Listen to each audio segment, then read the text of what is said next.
शांत हो जाओ लम्नासुर, शांत हो जाओ। कैसे कैसे शांत रहूं? मेरे बल पे निर्बलता का कलंक लग रहा है। जो लम्नासुर बड़ी बड़ी सेनाओं को पराजित करता था, आज स्वयं पराजित हुआ है। मेरी पराजय को कैसे विजय में बदला जाए, ये विमर्श देखने के बजाय मुझे धैर्य का पाठ पढ़ा रहे हैं। हाँ।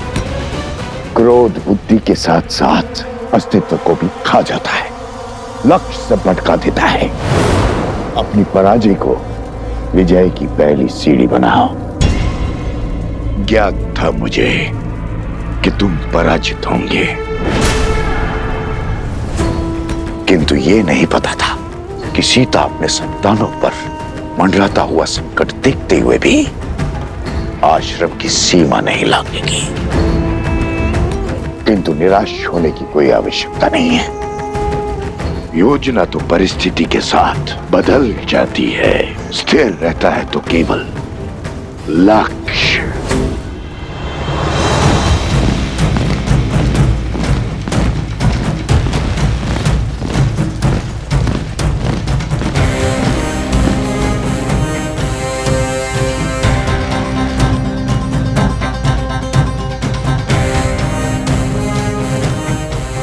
उस ओर आश्रम है, उस दिशा से इतना धुआं क्यों आ रहा है?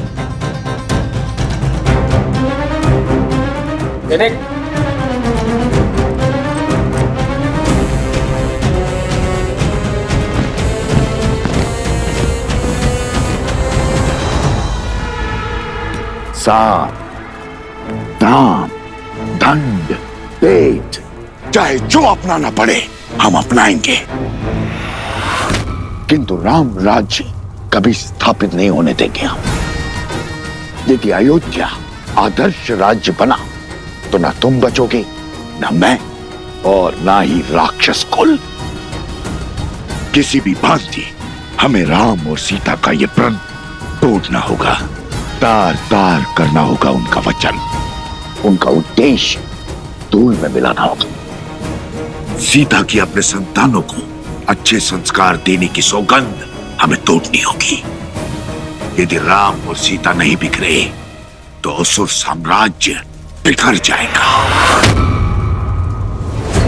अब राम और सीता को हराने के लिए मुझे चाहे जो करना पड़े मैं करूंगा।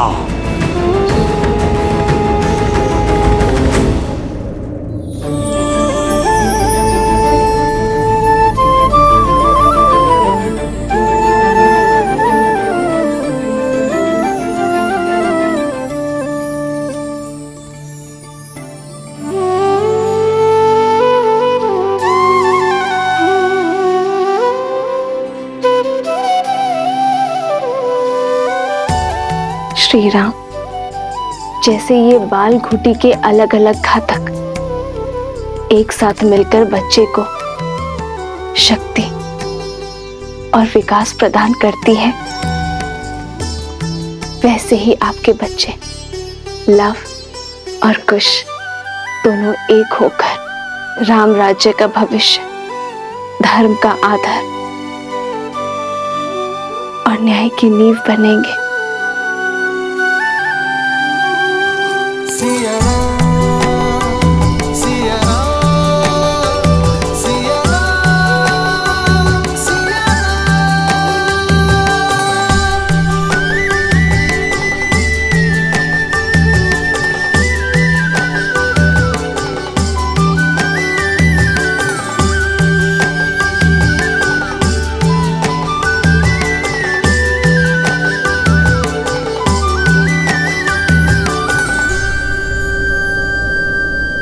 तू आज से केवल माता ही नहीं,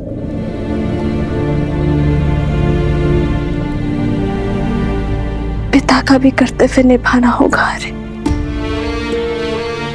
और मैं ये बिल्कुल नहीं कहूंगी कि आप मेरी सहायता कीजिए या मुझे संबल दीजिए, क्योंकि मुझे पूरा विश्वास है कि आप मेरे साथ हैं। अरे मैं वो हर प्रयास करूंगी कि मैं इन्हें आपसे बना पाऊं, जिस उद्देश्य के लिए हम अलग हुए उस गंतव्य को पूर्ण करूं।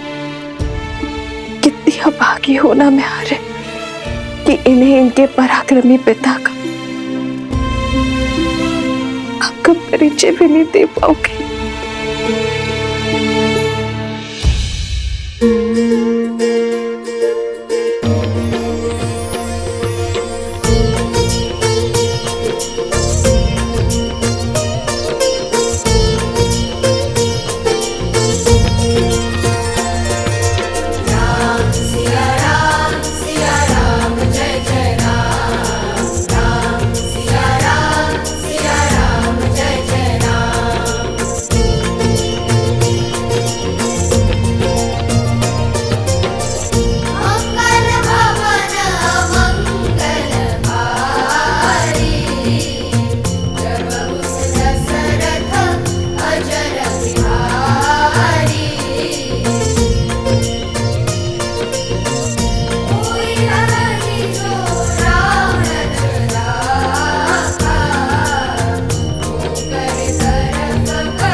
वाल्मीकि भगवान, आपका कोटि कोटि नमन।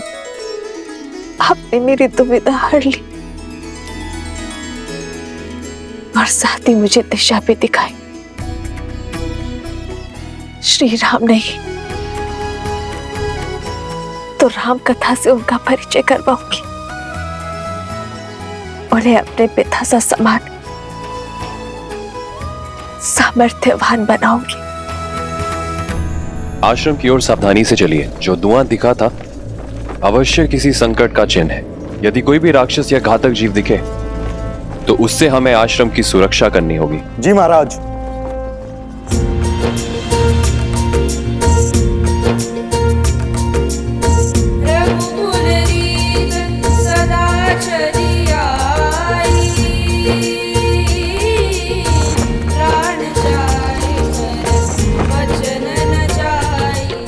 राम नाम का गुणगान।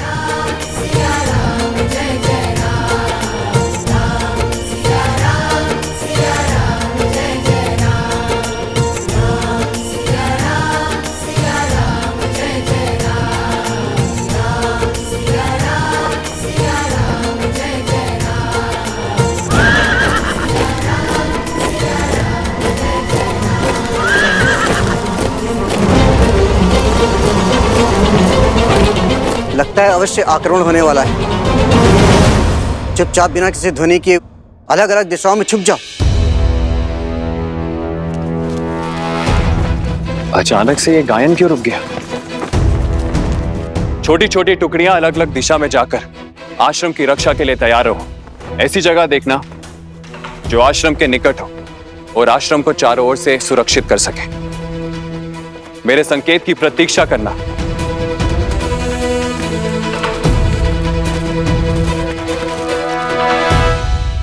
ये केवल एक गीत नहीं था, तुम्हारे आदर्श का चरित्र है।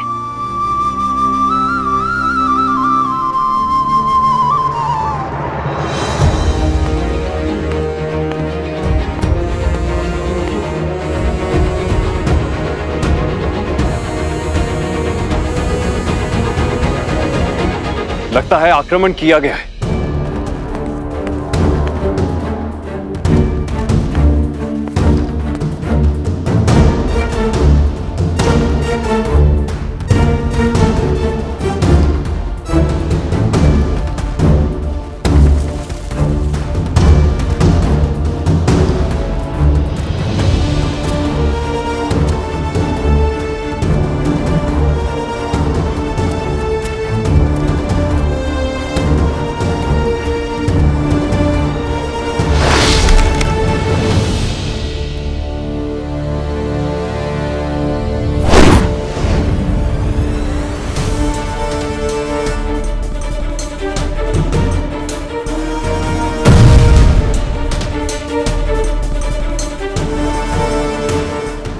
हुआ है?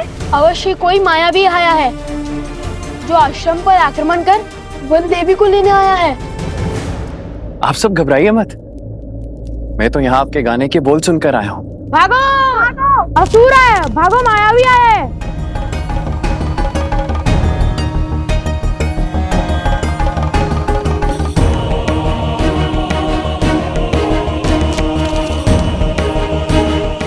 क्या हुआ? कौन है? मुझे देखने दो। नहीं, बाहर मत जाइए, वो अवश्य ही लवणासुर का सेनापति होगा।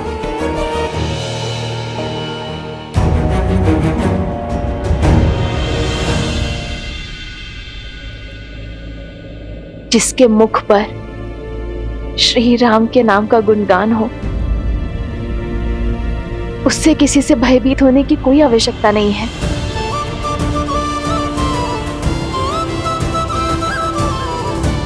भाभी माँ,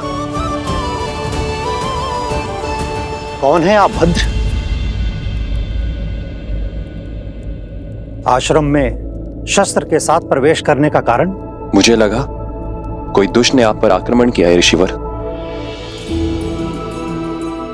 ये शस्त्र आपकी सुरक्षा के लिए ऋषिवर। मैं अयोध्या के महाराज श्री राम का छोटा भाई शत्रुघ्न हूं।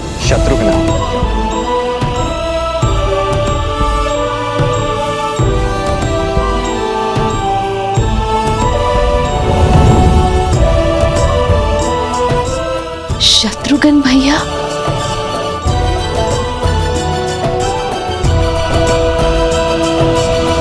मैं यहाँ भगवान वाल्मीकि से आशीर्वाद लेने आया हूं।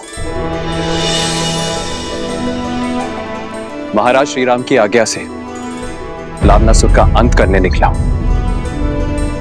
आइए आइए, आप मेरे साथ आइए। आइए।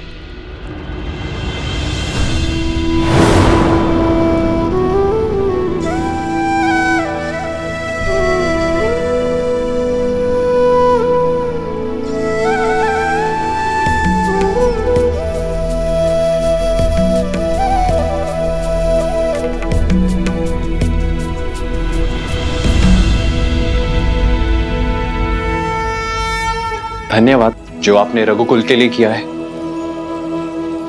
उसका संसार आपका सदा आभारी रहेगा। आशीर्वाद दीजिए मेरा लक्ष्य पूर्ण हो। शत्रुघ्न, तुम लवणासुर से लड़ोगे भी और उसका अंत भी करोगे। तुम्हारे पास राम का अस्त्र जो है, किंतु पुत्र, बीते हुए कल का भार और आने वाले कल की चिंता भुजाओं को झुका देती है। इसलिए तुम अपना धर्म निभाओ और निश्चिंत रहो, क्योंकि रघुकुल का भविष्य अति सुंदर है।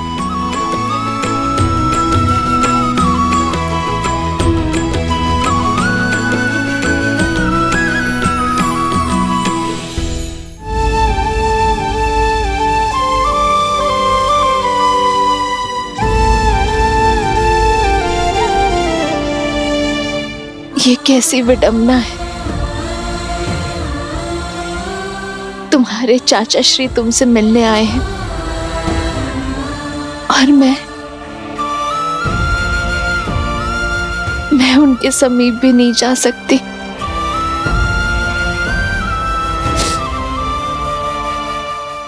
मेरा हृदय तो ये सोच सोच कर बैठा जा रहा है